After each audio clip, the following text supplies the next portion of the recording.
สวัสดีค่ะเปิ้ลนะคะแม่บ้านตุรกีค่ะวันนี้เปิ้ลมากับมัฟฟินข้าวโอ๊ตนะคะที่เป็นบลูเบอร์รี่มัฟฟินค่ะสูตรนี้นะคะหวานน้อยแล้วก็นุ่มมากๆค่ะนุ่มแล้วก็ชุ่มฉ่ำมากๆนะคะเป็นข้าวโอ๊ตล้วนนะคะน้ำตาลหน่อยมากค่ะแล้วก็ทำง่ายมากๆค่ะแต่ก่อนจะไปชมวิธีทำอย่าลืมกดติดตามนะคะจะได้ไม่พลาดวิดีโอใหม่ๆค่ะเดี๋ยวเราไปชมวิธีทำกันเลยนะคะ โอ๊ตที่ใช้นะคะเพิ่งใช้เป็นโรลโอ๊ตธรรมดานะคะ เราจะเอาโอ๊ตนะคะมาปั่นให้เป็นแป้งก่อนค่ะ ตอนนี้ก็ปั่นละเอียดเรียบร้อยแล้วนะคะ ปั่นจนเป็นแป้งแบบนี้เลยนะคะ จากนั้นพักเอาไว้ค่ะ ใส่ไข่ลงในอ่างผสมค่ะ เกลือเล็กน้อยค่ะ น้ำตาลทรายค่ะ สูตรนี้หวานน้อยมากแล้วนะคะจากนั้นนะคะผสมไข่กับน้ำตาลให้เข้ากันดีค่ะ ผสมจนน้ำตาลทรายละลายดี เมื่อน้ำตาลทรายละลายดีแล้วนะคะใส่กลิ่นวานิลาเล็กน้อยค่ะมันใช้วานิลาเข้มข้นนะคะผสมให้เข้ากันค่ะน้ำมันพืชค่ะผสมให้เข้ากันดีค่ะจากนั้นโยเกิร์ตค่ะผสมให้เข้ากันดีค่ะวอร์มเตาอบเอาไว้เลยนะคะที่190องศาค่ะ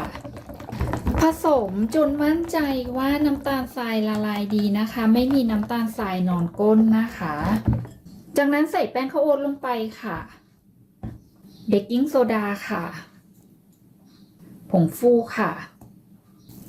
ผสมให้ทุกอย่างเข้ากันดีค่ะกวาดข้างอ่างขอบอ่างด้วยนะคะเนื่องจากข้าวโอ๊ตเขาไม่มีกลูเตนนะคะขนมมัฟฟินที่ได้เนี่ยจะมีลักษณะเนื้อที่ร่วนเล็กน้อยนะคะสูตรนี้จะได้อยู่ที่ประมาณ6มัฟฟินนะคะเรียบร้อยแล้วนะคะเดี๋ยวเราจะตักใส่พิมพ์มัฟฟินค่ะในส่วนของบลูเบอร์รี่ที่เราจะใส่ลงไปนะคะเราจะคลุกกับแป้งเล็กน้อยนะคะเพื่อไม่ให้บลูเบอร์รี่จมลงไปที่ก้นมัฟฟินนะคะใช้แป้งโอ๊ตที่เราปั่นเอาไว้นะคะคลุกเล็กน้อยจากนั้นนะคะเราจะตักตัวมัฟฟินนะคะใส่ลงในกระทงครึ่งหนึ่งก่อนนะคะเมื่อตักมัฟฟินใส่ลงไปครึ่งหนึ่งแล้วนะคะเราจะใส่บลูเบอร์รี่ค่ะจากนั้นเราจะท็อปด้านบนด้วยเบเตอร์ค่ะด้านบนนะคะตกแต่งด้วยบลูเบอร์รี่และก็โอ๊ตค่ะเมื่อตกแต่งเสร็จแล้วนะคะนำเข้าอบที่190องศาเป็นเวลา5นาทีค่ะจากนั้นลดไฟเหลือ180องศานะคะแล้วอบต่อจนสุกดีค่ะอบสุกออกมาแล้วนะคะสีสวยน่าทานมากๆเลยเดี๋ยวเราจะเอาออกจากพิมพ์เลยนะคะมาวางให้เย็นสนิทนะคะเมื่อเย็นสนิทเป็นอุณหภูมิห้องดีแล้วนะคะถึงจะจัดเก็บค่ะนุ่มเบานะคะแล้วก็ทำไม่ยากค่ะ